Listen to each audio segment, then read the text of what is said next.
And tonight on the Daily Wrap, one day after 9 people were shot and killed in an Oregon college, there are more questions than answers. And the Vatican finally admits Pope Francis met with Kim Davis. But do they really think it was a mistake? God bless us. We talk about that and more. Plus, we read your comments. Always interesting. This is the Daily Wrap, live from New York City.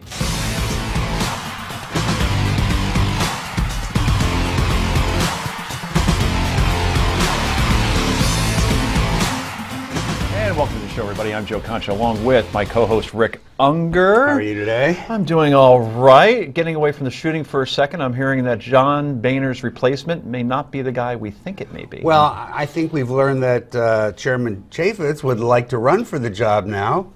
If we're betting here on the set, anybody, I don't think that's going to happen.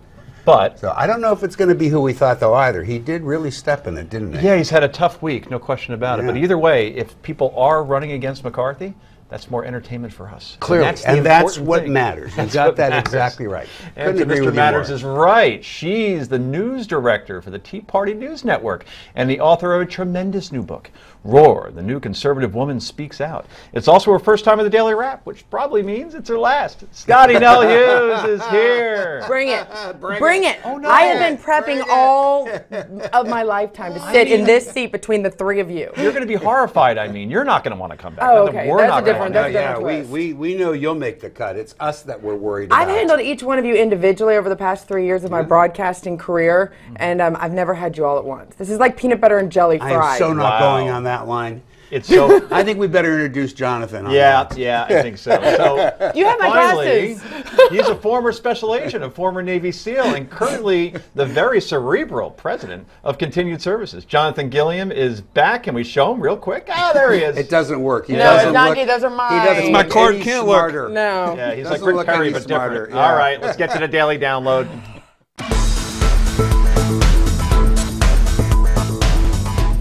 So the notion that gun laws don't work or just will make it harder for law-abiding citizens and criminals will still get their guns, it's not borne out by the evidence. Somebody somewhere will comment and say, Obama politicized this issue. Well, this is something we should politicize. And that was President Obama last night calling for stricter gun laws. This in the wake of a mass shooting at an Oregon college that left 9 dead and 7 injured. Former Secretary of State Hillary Clinton also calling for stricter gun measures.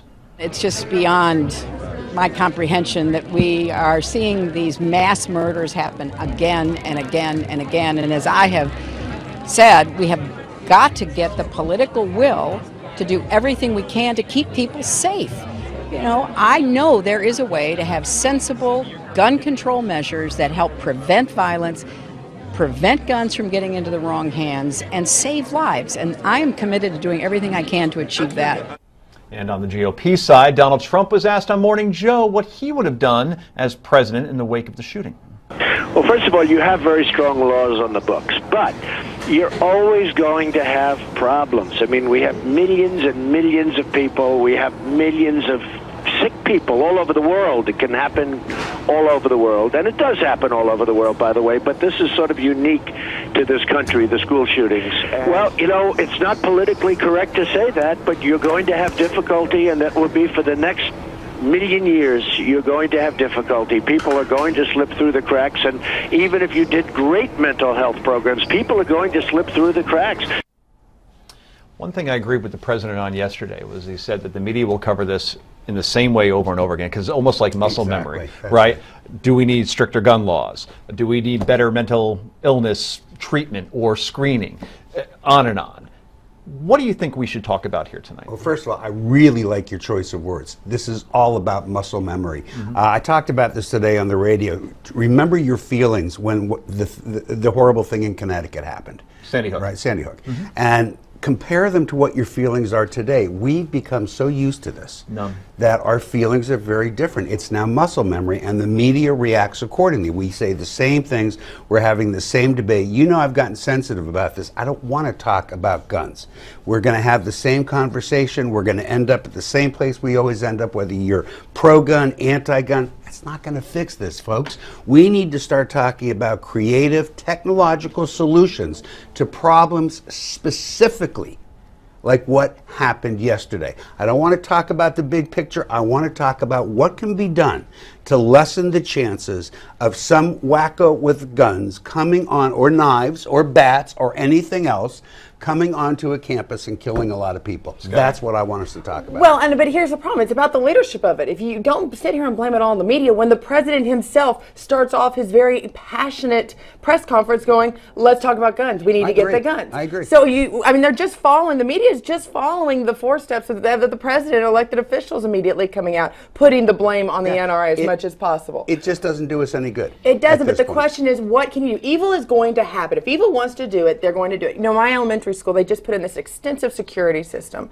It doesn't matter. I sat there and said, it doesn't matter what you have on the building. The kids are out on the playground. Someone can drive by and just take out, the entire... But it doesn't matter, and there's nothing you can do. Don't help solve it either. But I agree with that, but at the same time, but the question is, if that zone was not a gun-free zone, and we've talked about this, if it wasn't a gun-free zone, if the enemy did not realize that they were the only ones armed on that campus, do you think they would be as emboldened to go in there? But you're coming, because the guy's nuts. Well, you're going they back. all are. You're going back, and I'm not saying you're wrong. Right. I'm saying it's just the same old argument. So then let's get rid of gun-free zones. I agree with the president. I don't care. I don't know how to be any clearer about this. Can we discuss this? And what you can do to protect people in a university setting, or any large setting, and not go into another fight about gun-free zones versus no gun-free zones. You believe that every campus? Do you believe every campus should have armed security guards, multiple ones? Absolutely, but that's guns on campus. That's the other side, especially when you consider a lot of these security campuses. A lot of the security police are just students themselves. They've kind of been elevated. They're just like one level below mall cops in some cases. And these are kids just working on their graduate degree in law enforcement. So no, I think at this point the only way, I can't see any other solution. Don't tell me about putting up metal detectors, because it would have helped in this situation. Well, there are actually certain types. You're right. I mean, there's no way unless you put it in every classroom door, and by then it's too late. I actually did some homework on this today with somebody who was on the radio with me. You're right. You can't be putting up metal detectors all. No. You're going to get nothing but false positives. Nothing's going to work, because everybody's going to have to go through and take. And they have to pay for it too. But there is technology out there, and apparently it's being perfected, that would not only pick up metal without you having to go through something, it can pick up a gun, the components of a gun. That sounds to me like a good investment, because now you can actually track somebody who may have something bad in their mind. But let's go back to it. Evil's going to do if evil wants to do it. They're going to find a way. Enough solution. No, it is. Look at England. Go look at England. Biggest gun control, and they actually still have one of the highest murder rates in the world. Coming back to gun but control. I don't know how to dissuade because I'm saying get rid of it. Let the legal gun owners be able to protect themselves. We have literally allowed the enemy to be armed here on our homeland. Let's bring in Jonathan here real fast. No. Because you're like the third wheel on a bad date right now. Now look, the interesting stat I read today, and it's all over Twitter, is that gun deaths are down 50% in this country since 1993, 49% to be exact. Yet it seems like it's a growing problem. Is it because these mass shootings just generate more media attention because they're happening at college campuses? And in this case, you have the shooter who's asking religions before he's executing people, so therefore it's more sensational. I was amazed to read that stat. I think it progresses along with social media. The more social media is there to show that this many people have been killed, that it was this bloody, that, in terrorism, this guy's head's been cut off or whatever, it's going to make these things look more common, bigger than, I'm not saying bigger than they really are, but they're going to make them look very big because they're pushed out all over social media. You think social media is responsible? No. No. Social media is responsible for making this into a recognized thing that's going on. So there's probably less people. The statistic was that there's less shootings, correct? 49% less shootings, I guess. But there are more known. Shootings. But they're more known, and so as the shootings go down, the perception goes up that there's more. See, that's what I'm saying, is that social media has pushed this to where in reality, it looks it's gone down. Now, because But do you understand what I'm saying? Yeah, I do. Because I want us to look at fixes that aren't just about guns. What else is there? I'm not going to sit here and say, the regulations might have had something to do with it. Right. I don't want to even go there, though. Well, share your thoughts on the Oregon shooting by going to newsmaxtv.com/comments. There it is right down there. Coming up next, we look and took your Newsmax cameras, they're actually ours, out into the streets of liberal New York City to find out what New Yorkers think about gun laws. You're not going to want to miss that. Stick around. This is the Daily Wrap on a Friday afternoon.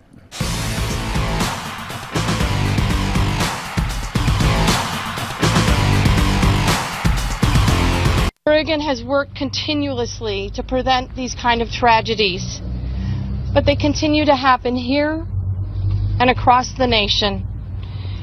And it is going to keep happening until we decide we want them to stop. There is no single solution that will prevent every shooting, but we must and we will do better to prevent these types of senseless violence. And welcome back. That was Oregon Governor Kate Brown doing what she can to comfort those in her state affected by yesterday's shootings. As is typically the case following a tragedy of this sort, people have opinions on what can and should be done to stem the kind of violence experienced yesterday in the state of Oregon. With that in mind, we sent our Newsmax cameras out into New York City to hear what the public is thinking about this. Not only on college campuses, I feel that, you know, the gun responsible people who are screened and certified should be able to protect themselves against the criminal element. People who are law enforcers or who are meant to protect us, that's fine, that's your job. But everyday people are not supposed to be holding guns, and we see that every month with another mass shooting. It would enforce that security officers at least be armed. So maybe the gun policies for the students shouldn't exist, where they should have the access to guns, but at least the security officers do, so that they safely use it when in jeopardy, like in this situation. It could have avoided 12 people being harmed. Civilians should not have weapons ever. There should not even background checks. They just shouldn't, you just don't need it. Look at Europe. They don't have guns. You can't get a gun. Look at Europe. I just think that cut it out. Like, we don't need it. We're all safer without it. As someone who comes from a country where guns aren't really an issue at all, I don't quite understand why you have so many guns across the population. Rather than adding to it by giving more guns to people on campuses, take guns off everyone, make them illegal, take them away. Now, admittedly, New York City does have a large progressive population, which might explain how some of these opinions might be more progressive than you would expect from the general public, particularly when it comes to regulating guns. But these opinions often lead us to wonder what impact we, the media, have on the thinking of the American public. Joe, you're the media expert around here. I couldn't help but notice that a lot of the reporting we got yesterday as this hall was breaking and things were happening turned out to be kind of wrong. In fact, we, right here on this set, made a few mistakes ourselves, as seems likely to happen. The question is then, does the media have to be a bit more patient, spend a little bit more time to be more diligent in the reporting? How do we stop those kinds of mistakes from happening? They used to be able to be more patient because you only had ABC, CBS, right, NBC. So you were only competing against two other guys. Now it's hundreds of outlets, but more importantly, it's social media. So to give a football analogy, it's like I'm a quarterback, I'm back to pass, and suddenly I got a blitzing linebacker coming in. That's Twitter. I got to get rid of the ball before I'm ready to. Right. And that's what a lot of news organizations do. In the effort to be first, they're not necessarily accurate, and that's the problems that we saw yesterday. Information getting out there just so you have the exclusive or you have the upper hand, but we're not really verifying like we used to. And I think that's absolutely right. Jonathan, you know, last night we had talked about one of the issues about gun-free zones, and we all wake up this morning and it was a pretty thick question. Now, it turns out, based on your information that you just gave us, it does appear that it was a gun-free zone, but now we've gone through a lot of today with a lot of reporting saying no, it wasn't because of a state law. Things can be complex sometimes, is the point. And we really don't allow much time for all of those of us who are talking heads to really know what we're talking about. Right, but Rick, you're exactly right. So what we should focus on, and I think in the media, is what we do know, which is something that's repeated over and over. Immediately politicians come on board and they do not empower the people. They want to minimize the people's responsibility to take care of themselves. And some of the people that we just saw on this program, on that little clip there, I mean, the reality is, while they were standing there, if a gunman had come down there, there would have been nobody to protect him. There was no cop just hanging out down there. The reality is, we have to be able to empower the people to take care of themselves. And if we're going to make, this country was built with a constitutional right to carry weapons, it's going to be there. Let's make it to where it's effective so that people can carry them legally and use them legally. Yesterday, there was over 900,000 legal owners of guns that didn't shoot anybody. Right. Right? Scotty, when we were watching the video, the Man on the Street video, you had a reaction to something. I wanted to give you a chance to that say was what obviously that was. not in the real world. That was obviously New York Well, City. it was New York City. It was New York. Yeah. New York City isn't the rest of what America is like, because you would have to search for people in Texas, in Tennessee, in the South, very much the that would opposite. give those That's exact right. answers That's right there. Which is why I said what I did. You're absolutely right. And that's why I love that you did that. But let's look at Chicago. In the first 15 hours of this week, 14 people were shot dead in Chicago alone. Right. How many people do you think were shot by legal guns? Probably not none, a whole because lot there's of them. none allowed in Chicago. Right. Very few can have it. That just goes to show that any of these gun restrictions, as you were to justify your point, any of these gun restrictions, all they do is take us able to defend ourselves, whether you're in a gun-free zone or not. Rick, some fascinating studies that I came up with in my column, comes from Arizona State University. Wait, it's Joe Did you commercial hear that? time for his Exactly. column. What column would that be, Joe? That would be in Mediaite. Mediaite. Yes. M-E-D-I-A-I-T-E. Let me get to it. Okay, Yeah. okay. Just No, wanted to make nothing sure. shameless going on here. And they found that 20 to 30% of attacks are set off by other attacks. Right. So what I came to the conclusion of, and Megyn Kelly does this on Fox, and Anderson Cooper does this on CNN, don't say the guy's name, the shooter's name. Don't show his The picture. sheriff did not do that yesterday. No, did you he notice didn't. that? And He he didn't. said, I am not going to say his name, and I don't want anyone else to say it. And it became a big meme today where Loved people it. were, on social media saying, do not repeat his name. Huffington Post isn't now. Gretchen Carlson did it on her Darn show. good idea, if you ask me. It doesn't solve the problem, but it's certainly But something it helps. that could help. It's denying him what he wanted. What do you think about gun control laws? Go to newsmaxtv.com/comments. Let your voice be heard. Coming up, the Vatican has finally admitted that the Pope did meet with Kim Davis in Washington, D.C., but he has a different story. Stay with us.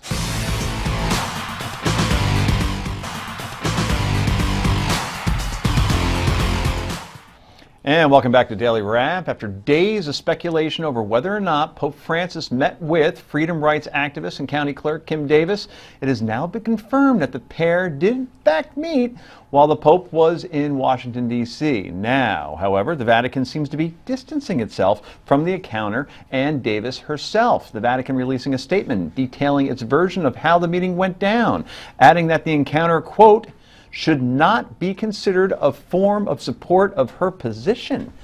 The Vatican spokesman, Reverend Federico Lombardi, says in a statement, and we quote, the Pope did not enter into the details of the situation of Mrs. Davis. His meetings with her should not be considered a form of support of her position in all of its particular and complex aspects. Okay, so what does all of that much more confusing stuff mean? Well, the press conference the Pope Francis held during his flight back to Rome, where he told reporters, quote, conscientious objection is a human right, even for government officials, unquote. Here's Kim Davis's account of what happened from ABC News. I hugged him and he hugged me and he said, thank you for your courage. He told me before he left, he said, stay strong. That was a great encouragement. Just knowing that the Pope is on track, with what we're doing and agreeing, kind of validates everything.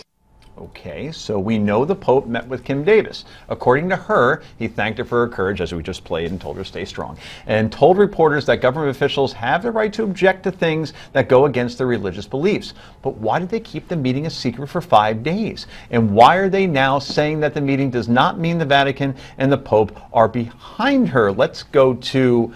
This is not Scotty Nell Hughes. This is her sister, Hottie Nell Hughes. She wears glasses. I didn't even practice that. That was awesome. So good for you. So Scotty was here before. He doesn't get along with Rick well. I have a feeling that you don't we either. Don't play well. No, we don't play well together at all. Fascinating. No, So I tell keep us in my your thoughts. Rick Perry glasses why you think that this is Well, a here's whole what's bowl of wrong. interesting. This actually makes me respect the Pope. But my question is there a real difference between the Pope and the Vatican? Because if the Pope would have come in, you heard all these progressive policies. I'm sorry for those of you Catholics, but I do believe that the Pope's visit here, if he would have come in and not focused on things like wealth redistribution, global warming, and now we're finding out, he talked about the death penalty, kind of skipped over the whole abortion segment. If he would have come in and not sat here with these progressive agenda, would he have actually been met at the plane with the president, the vice president, and the hoopla that we saw? I mean, it was literally Popapalooza for the last week. If he would have come in there and said, you know what, I agree with Kim Davis, he would have said that in his speech to the Joint House of Congress. How do you think the world would have reacted to that? The United States media would have reacted. Yeah, Twitter would have broken. Excuse me, she's not that big of a deal. The world wouldn't have cared. Guess what? If she's not that big of a deal, they would have done the press conference that day. It would have come out. America would care. The world would not care. But that's different, though, to a certain extent. I think the world would care. They did care about how America embraced the Pope here. And they don't even know who Kim Davis is. But they would. If they would have, Governor Huckabee messed up big time on this one. He should have held a press conference that day and said the Pope and Kim Davis are meeting while he is still on the soil. And I guarantee you would have seen Popapalooza coverage just go down the hill from there. Look, I don't want to push a boulder for eternity, and I feel very awkward criticizing the Pope right now. And I'm not going to criticize the Pope so much. But the Vatican needs a new PR team because this stuff shouldn't leak out. They should have been ahead of this kind of story. Or the Pope met with a gay couple, apparently, also that we're reading now that we didn't hear then. All due respect, I think you are all falling prey to the press and the marketing and the media. Why? Look, this is huge. Well, you'll know why if you actually let me finish the point. Well, I can answer it. The Pope, as you know, I've said all along on this, who cares what his politics are? I suppose I agree with some of his things. I disagree with some of his things. I don't look to the Pope for my politics. He's a spiritual guy. You know, I think he's a great guy. He can think whatever he wants. Here's what I think happened with this. Kim Davis was part of a reception line that the Pope participated in when he took a break during Washington. There were other people in the line. There was a same-sex couple that had been married that were in that line. He met all these people. The Pope said whatever he said to her, and I'm sure that it's the way it was recounted. I don't think anybody's lying here. The problem is I don't think that the Vatican anticipated that it would be used for marketing purposes. This big hubbub. So now they're kind of, I mean, they need to anticipate that. But wait, Rick, what we didn't talk about here is they said they wish it had never happened, and that's too bad because I think it's great that he met her. I really do. Because if that's who he believes in, then stand up for it. I may have a different solution when it comes to Kim Davis, but I respect her. I respect what she stood up for. So that's all okay. We don't have to be angry. I don't think it wasn't planned. That's the thing. Every person in that row, they picked out the 300 homeless people that he had lunch with in D.C. So I guarantee that row they invited her too. They knew exactly what was going to happen, and I think that speaks to the Pope, not the Vatican. Jonathan, again, the third wheel on this horrible Tinder date. Tell us what you think right now, and if Hadi or Rick is wrong or right. Well, in 20 seconds, I'll tell you this: that the Pope is a socialist, and the reason that he is not, they're backtracking on this now is because this is not a socialist issue that they want to deal with. Okay, well, I guess I don't know how you hate a Pope. That's so antitypical. We're not Pope hating. Not my Pope. We're Pope progressive policy not his Pope. Well, he's the world's Pope. Have fun pushing that boulder. Anyway, who do you think, or what do you think about the Pope's meeting with Kim Davis? Go to newsmaxtv.com/comments. Let us know. Up next, so much more. Stay tuned.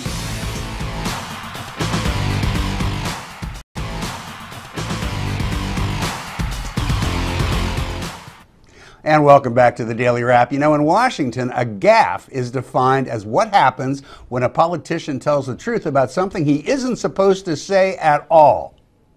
Everybody thought Hillary Clinton was unbeatable, right? But we put together a Benghazi special committee, a select committee. What are her numbers today? Her numbers are dropping. Why? Because she's untrustable. But no one would have known any of that had happened had we not fought and made that happen. Good. And that, of course, was California Congressman and House Majority Leader Kevin McCarthy, who is currently the favorite, or was currently the favorite, to take over as Speaker of the House following John Boehner's retirement at the end of this month.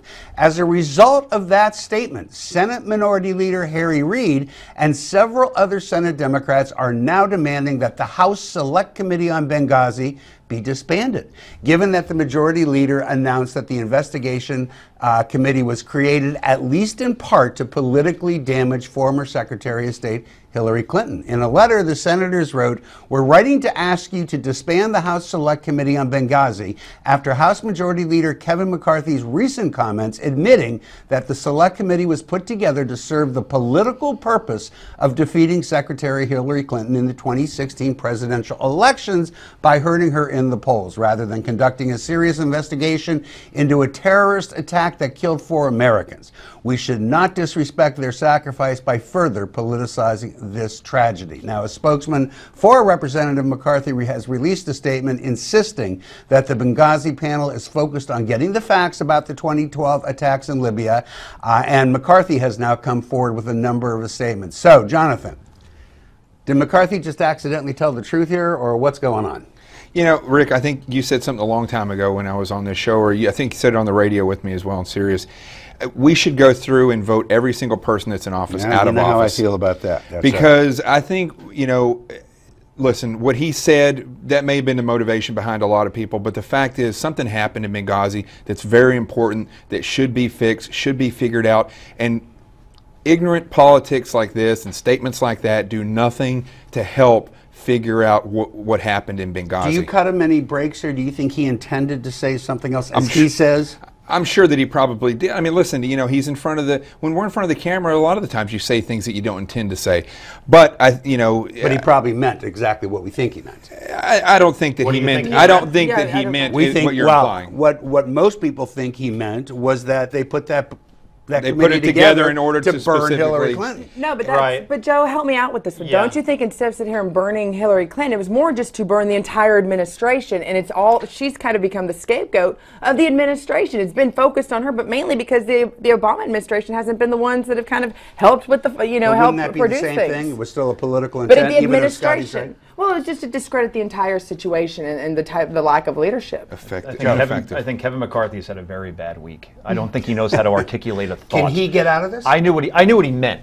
I knew what he meant, that Hillary Clinton is not trustworthy. We have to get her to testify, which they are, and then maybe we could get to the truth, because anything she says outside of this body, we can't believe. I get what he was saying, but boy, that was a stupid way to say it. And Reid and Boxer and the rest absolutely should have taken advantage of it. So let's say that the way he's being interpreted by those, especially Democrats, is what he meant. Is this a reason to disband the committee, even though there have been I haven't finished the question. Even though a great many committees have already done this same investigation. Right. Well, can I just say this one thing along with that? I had a neighbor walk up to me yesterday and say, "Did you hear about what McCarthy said? He basically admitted that and he was mistaken for the emails and the Benghazi. He milked it all into one big thing." Here's the problem. You're a media guy. You know, when they go out and make a flub like this, the reality is it takes on implications not only for the people, but then these other politicians that they really don't have the best interest for what happened in Benghazi at heart either, to take advantage of that. Both sides are playing politics. That's the victim in this whole thing, is that 4 people died in Benghazi because of terrible, terrible security policies, terrible leadership, and nobody's gotten to the bottom of it. So Scotty, quickly, setting aside the partisanship of it, if it's possible, do we need another Benghazi committee? No, absolutely not. You keep going with this. This is just a little detail compared to the big issue. This is the closest we've got to a solution. We still don't know where the president was that night, who never issued the go-in order or the stand-down order. We still haven't gotten the simple answer that all these committees are trying to get. They're trying to literally erase an entire good work for one little minor detail. Also, like I said, if he wasn't running for Speaker of the House right now, would this have been an issue? Would we even have covered that soundbite? But Jonathan, the last Benghazi committee, going back to the House Oversight Committee in the last administration, or the last Congress, they tried to get all this stuff too, if it's there, and they didn't succeed. No, and Rick, if you gave myself and some guys with my background about a week, I guarantee you we could find out exactly what happened. Well, I'm sure there are people like yourself that are trying. Yeah, but they're underneath the same executives. Well, trying to find could it be. out. All right, so what do you think? Do you think the Select Committee on Benghazi should be disbanded over Representative McCarthy's comments? If so, or if not, go to newsmaxtv.com/comments and let your voice be heard. Coming up next, time to read some of your viewer comments. Don't go anywhere. This is our favorite part.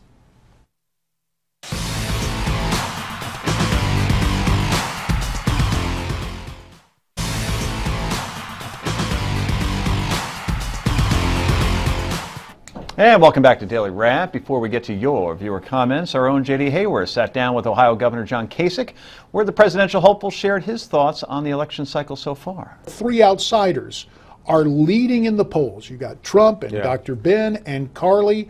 Your assessment of this hunger for outsiders, each of those 3, if you could take a look at them. Well, I don't do analysis of other candidates, J.D. I would be really off message. But what I do think is at the end of the day, people want somebody who knows how to land the plane. And I'm just going to hang in there telling people who I am, what my record is, and what my vision is, and let them get to know me a little bit, and either work or it won't. But I think at the end of the day, things tend to settle down, and I think we're just seeing great volatility in the race, and it's slow and steady and keep climbing.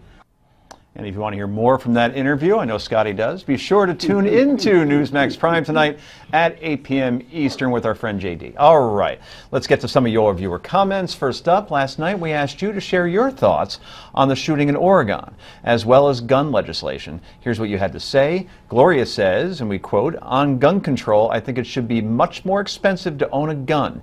That would weed out some of the irresponsible gun owners. I also think psychological testing should be part of the firearm application process. Lastly, we need a nationwide database to thoroughly check backgrounds." And WJ says blaming video games is the same sidestepping used by liberals. It addresses the symptoms instead of the issue at hand.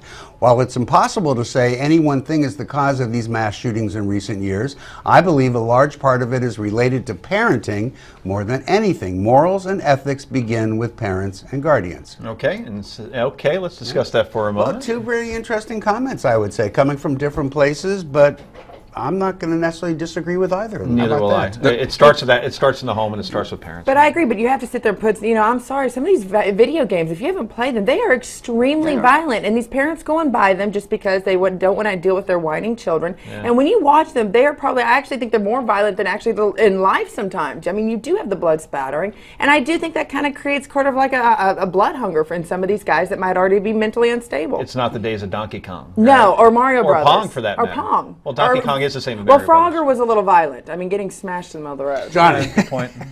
You know, one thing that stood out in that is the fact that first email, that would cost so much money and time and effort to try to go out and do two of the first things that she talked about there. I mean, it's just, those aren't realistic solutions. And when it comes to parenting, here's the problem. Anybody can have a baby. You don't have to get a license to have a child.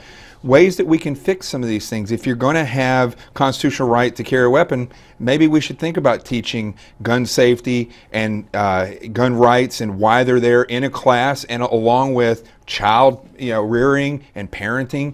Why don't we do those things? Also, jury duty. You have to sign up for jury duty. Why don't we have a class on jury duty? And gun ownership is expensive. They make it seem like it's a very, and when you sit there and you realize if you have to actually do it responsibly, there's a gun safe, there's gun locks, there's responsible gun owners. It's not a cheap I'll tell you sport. what's important here is that people are thinking up new ideas, and good for you guys for doing that. Okay. Greg says Mexico, a country that has extremely strict gun laws, has had over 70,000 murders by guns since 2001. Chicago, a city with extremely strict gun laws, has had more gun murders than U.S. soldiers killed in Iraq since 2001.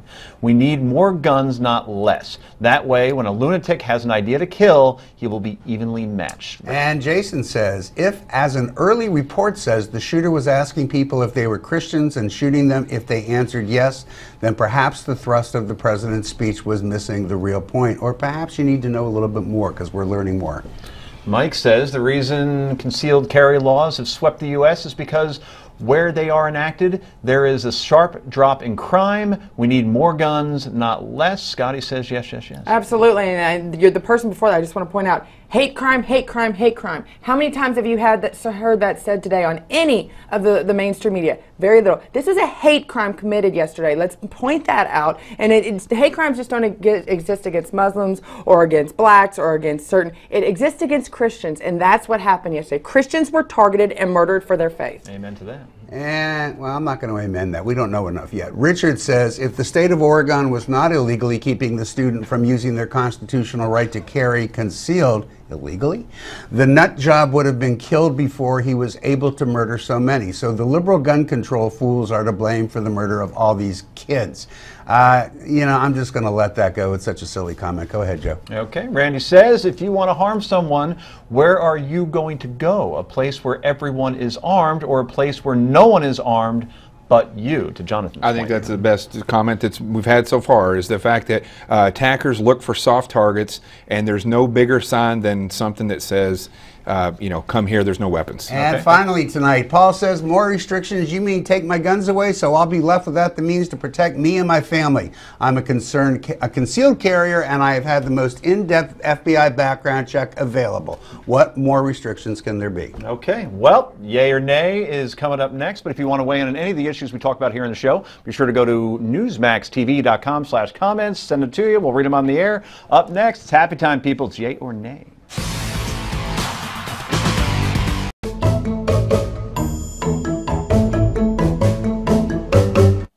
Welcome back to Daily Wraps. Happy time for yay or nay. First up, odd news coming out of Iran's national women's football team. We call it soccer here. Apparently 8 members of the team, they use the boys' room. Yep, at least 8 players have been playing as women without competing and completing their gender reassignment surgeries, with some playing their entire careers as women only to reveal they are men after retiring, which is Rick's plan. Soccer officials in that country are now implementing random checks. Love to see what those are about, to make sure that players are 100% fully female. Scotty is fascinated by this story. And when Newsmax obtains a video from one of those random checks, we promise to destroy it. Will this be an Adam Sandler movie next summer, yay or nay? All right, now admit it. How long has it been since I've exercised my prerogative to say, you don't I care? don't care. You gotta care a little bit. Turn your head and cough. Yeah, right. Okay, no, I don't understand. How do you, what, are you kidding me? These women wear burqas. How are they having sexual reassignment surgeries over there? They're still on camels. You mean, what's the point? It's the What's the Caitlyn Jenner, point? it's the Caitlyn Jenner phenomenon extended In to Iran? Tehran. Yeah. Don't they kill homosexuals over there, but yet they're going to allow... Transgender, maybe that's how they're living. This makes no sense. And who's paying for it? Are taxpayers paying for this? Are Americans taxpayer dollars? Taxpayers are paying for it. Moving along. Let's move on, shall we? Next, the popular social media platform, we call it the Twitter, is a favorite among celebrities and politicians for reaching out to fans and getting their points across on a variety of topics in a fun and non-confrontational way. But one of the staples of the platform is these messages can only be 140 characters long, and that includes spaces and punctuation. Well, now that limitation may be going away, well, kinda. Supposedly, a third-party company is working on a way to allow Twitter users to share more content within the 140-character limit. Is it a good idea to give celebrities, politicians, and cable news personalities like Scotty more room to potentially throw their careers down the toilet? I ask you, Scotty. Nay. And let me tell you this, there's nothing more frustrating. Twitter was created for men and by men and to shut women up. And that's exactly what it does. You will see men leaving Twitter when they realize that a woman can use as many characters as they want, because it will go on forever. And I can say that, you guys can't. Fascinating. You guys even want to weigh in after Well, that? you know, I'm sure our audience will agree that I am challenged when it comes to saying more with less. So that being the case, having more would be a good thing for me on Twitter. That's true, and the reason for that is Rick is paid by the word. By the word. Yeah, so good stuff, and that's why he's a millionaire. Anyway, have you ever RSVP'd yes to an event and didn't show up? If you have, be grateful that it wasn't to this Minnesota couple's wedding. Jessica Baker and her husband wanted to attend her relative's wedding in August, but was unable to find a babysitter at the last minute. So, was the newlywed couple understanding? Don't think so. The couple actually sent Baker a bill for 2 dinners and a service charge coming to over $75. Come to a wedding in Jersey sometime. That would have been $500. What a deal. Yes. Guests not showing up when they say they would is annoying, but is this going too far, Jonathan Gillian? What is a herb-crusted Wally? That's what I want to know. It's tremendous. It's only $30. Listen, It's fish. I've been at a wedding before where people bring their children and they don't take care of their children while they're there, and they're running all over while they're having their first dance or something. I don't blame some of these people for getting a little upset when people bring their kids and they ask them not to. Right. But charging them for that's ridiculous. Or, you know what, fine, charge me, wait till you see what kind of wedding gift I send you. Ah, perfect answer. According to the experts on this topic, it was bad manners all around. And that happened at a wedding I went to recently. And some people said they're going to come, and they didn't, and now those people never talk again. Isn't that stupid? Finally tonight, there's just no real way to describe this, so just take a look. And gosh, do we love a day like this. It's going to be so fun. I like to wade into the band, because you know what you don't get very often? Marching baritones. Here's one right here. Plus, you know I love the tuba. It's one of my favorite instruments. Listen to this.